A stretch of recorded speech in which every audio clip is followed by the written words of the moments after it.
Think about your daughter, your son, your sister, or your brother. Experts say anyone can find themselves trapped in the sex trafficking industry.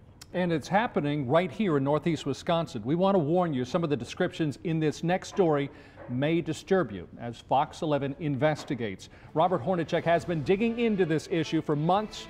Tonight, Robert takes you into the dark world of sex trafficking. I mean, it just feels like paid rape.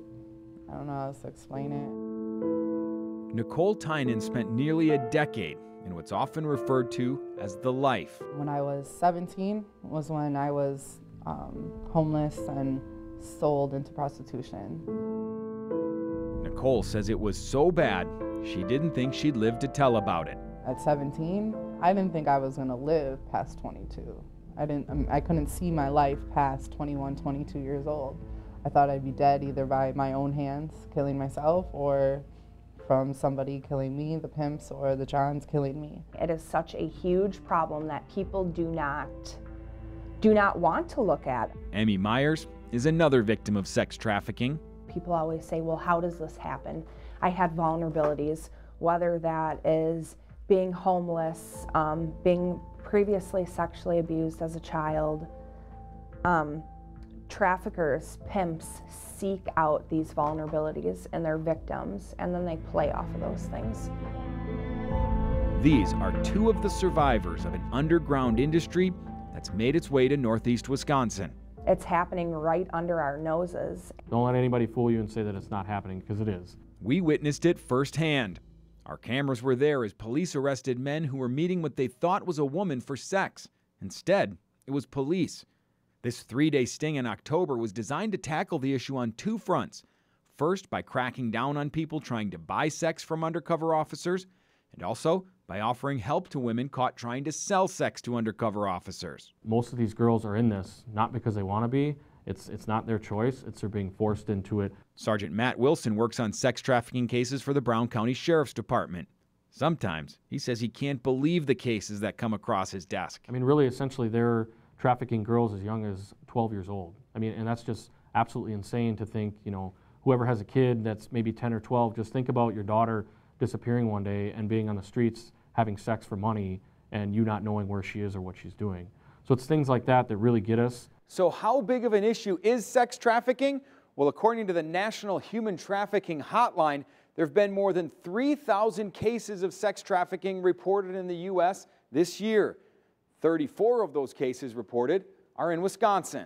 Brown County is stepping up its efforts to fight sex trafficking. Our goal is to try to help these girls as much as possible. Brown County Sheriff's Lieutenant Jim Valley says law enforcement is taking a different approach to the situation and a different mindset. What do you say to the folks who think, what's the big deal? This is just prostitution. Sure, and you know, and sometimes they can make a good argument on it, but they do have to realize that these girls are victims. And we're finding, like I said, 90% are victims being forced to do this. And I don't think they would appreciate anybody in their family being forced to do something unwillingly, especially having a sexual encounter. Police are teaming up with local organizations to offer help to women trapped in sex trafficking. We meet with these girls and we look at them and we say, what do you need? Susan Russo is one of the founders of iHeartWorld.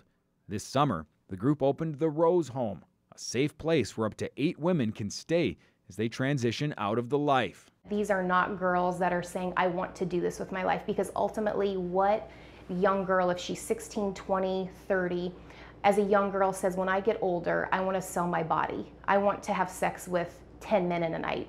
No young girl dreams of that. The first part of the program is really focused on them acclimating to life out of the life.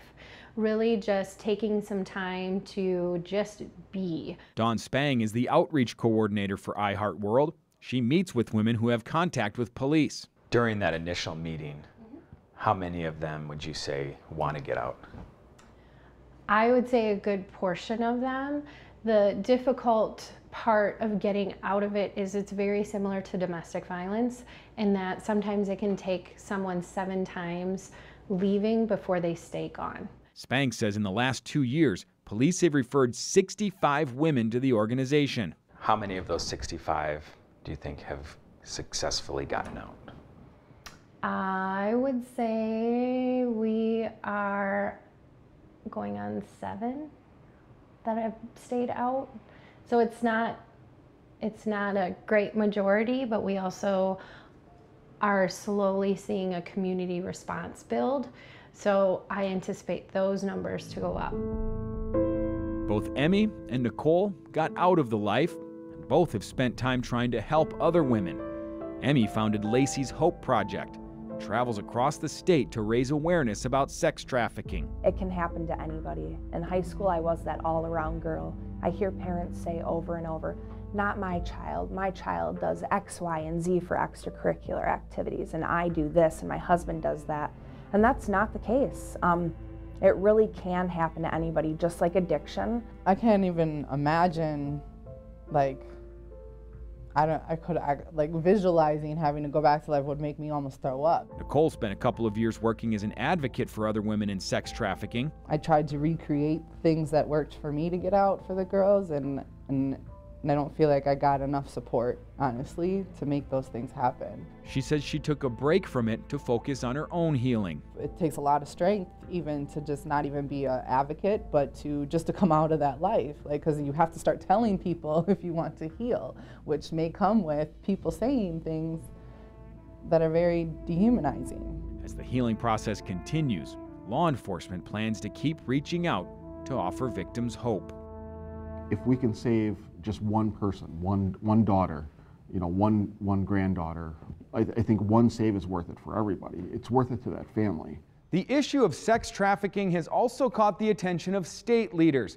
Wisconsin Attorney General Brad Schimmel has created a special task force to deal with sex trafficking.